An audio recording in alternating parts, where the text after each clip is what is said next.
After we've declared the data members for a class, the next step would be to create what are called constructor methods. Let me write that out for you. I'll put it in a comment here.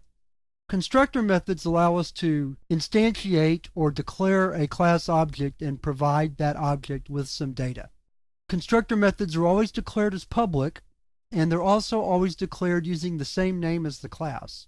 So we start out by writing public name, and then we provide parameters or arguments for the pieces of data that we want to provide to the class object in this constructor. So what I'm doing here is creating three parameters, F, M, and L for first name, middle name, and last name. So I close off the parameter list with a closing parenthesis. Then I come down and add a opening curly brace, move down a line, and all we have to do here are simple assignment statements where we write first equals F, middle equals M, and last equals L. And that's an L, not a 1. Sometimes it looks like a 1, but it's an L. So that constructor will be used to create a name with the first, middle, and last name. I say that because it's also possible to create more than one constructor. We can create a second constructor using the same beginning, public name, and in the parameter list I have to provide a different number of parameters than the one I did before. So for example, in the first constructor method, I had 3 parameters, F, M, and L. For the second constructor, I can only have 2 parameters, F and L. So what we'll do is we'll assign F to first, and then for middle name, we'll just assign the empty string since a parameter was not provided. And for the last name, we'll do L. Now, it doesn't make much sense, but just to demonstrate and kind of stress this fact that we can have multiple constructors of the same name, we'll create one last constructor with just the last name. So we'll say first is equal to empty string, middle is equal to empty string, and then last name is equal to L. The reason we can have multiple methods with the same name is due to a feature of object-oriented programming languages called overloading. When you overload a method, you're saying that I'm going to use a method with the same name, but I'm providing a different set of parameters than any of the other methods with that same name.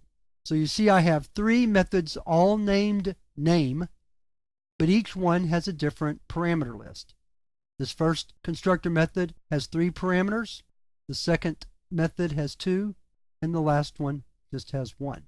That's how the compiler is able to differentiate between method calls with the same name, is by looking at the parameter list. And then it can flesh out which method you're trying to use or which constructor method you're trying to use based on which parameter list it's looking at.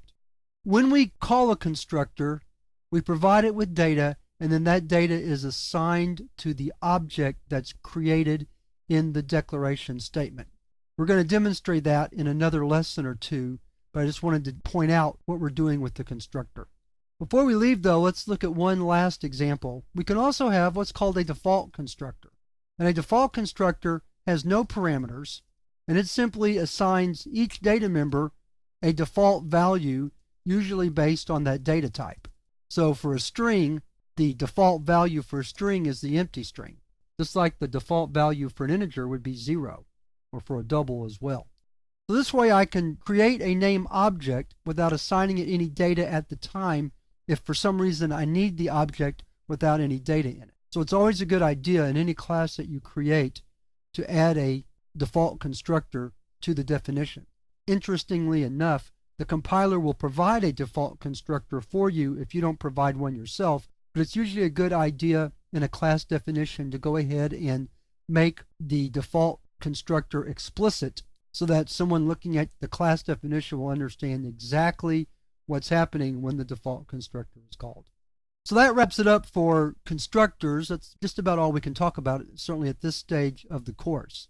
Now we'll move to the next lesson in this chapter, where I'm going to create one more method so that we can display the data from a class, and then we'll also learn how to create name objects through a process called instantiation.